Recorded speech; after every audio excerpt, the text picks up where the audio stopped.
The Vail Symposium has a great lecture going on, and I'm lucky enough to sit here with the speaker himself, Fred Frailey. Thank you so much for meeting us here this morning, Fred. I'm glad to get up and be bushy-tailed.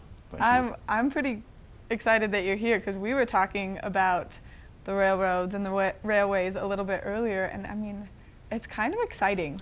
You know, 150 years ago, in 1868, Colorado had exactly 13 miles of railroad line in the northeast corner of the state, and there was no way to get people to Denver and into the mountains except by stagecoach or a mule team if you're headed up the mountains, and no way to get the minerals out. And so what happened was, in a period of about 20 years, there was this frantic construction of railways into the mountains, and it was every railroad for itself. It was a test of leadership, and it's a great story to tell. It is a great story to tell. I'm just mind blown by the manpower that has gone into getting these railways through the Rocky Mountains. Correct. The Denver and Rio Grande narrow gauge railway became the predominant railroad in the mountains, and at one point General William Jackson Palmer, the president and founder of the railroad, had more track workers, 30,000, than the U.S. Army had soldiers. Wow. Yeah. Well, needless to say, he couldn't keep that up for long. I mean, that is like the ultimate man labor right there, those big steel beams and everything that make the railways so that those big, huge freight cars can go on. And for those who live around here, might be interested in hearing that the destination of every railroad in the Colorado mountains turned out to be Leadville. Leadville was the second biggest city in Colorado, and by 1881, 21,000 people, you know, more than 100 rooming houses and hotels, and you could go to sleep one night up hot in debt to your neck to the outfitters, and the next night you're a millionaire because you found the silver. Yeah. Then the trick was how to get it down the mountains to be smelted. Yeah. And that's where the railroads came in.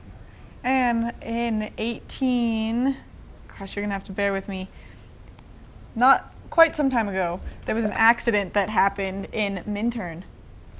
Well, there were actually 3 runaway trains on the route through here down Tennessee Pass in the last decade of active use of that railroad, which was they quit using the tracks through here 21 years ago, but before that, 3 runaway trains and several deaths. Yeah, that shot that's up on the screen right now from that time period is absolutely insane. It looks like the train just perfectly went through that building. Well, it's a roundhouse, and it's where you store engines, and apparently nobody put on the brakes. Whoa, that's unfortunate. I bet that guy lost his job. I bet he did. Or was busted to be an oiler of the engines or something. Yeah, then got the scut work for the job. So you are talking tomorrow. Tomorrow. Where is the talk and what time does it start? It starts at 6 o'clock at the Edwards Interfaith Chapel on Route 6 and lasts until 7:30. I'll speak for 45, 50 minutes, and then people can ask me questions, and we'll see if I can answer them. So the doors open at 5:30? 5:30.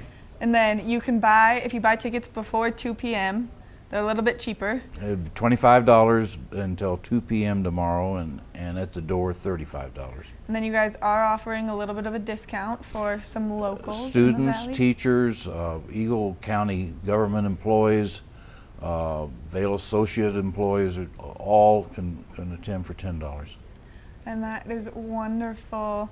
And are you pretty excited to get up there and give this speech? Not at all. You're one of you. No, I'm just kidding. I'm a writer by trade and not a speaker.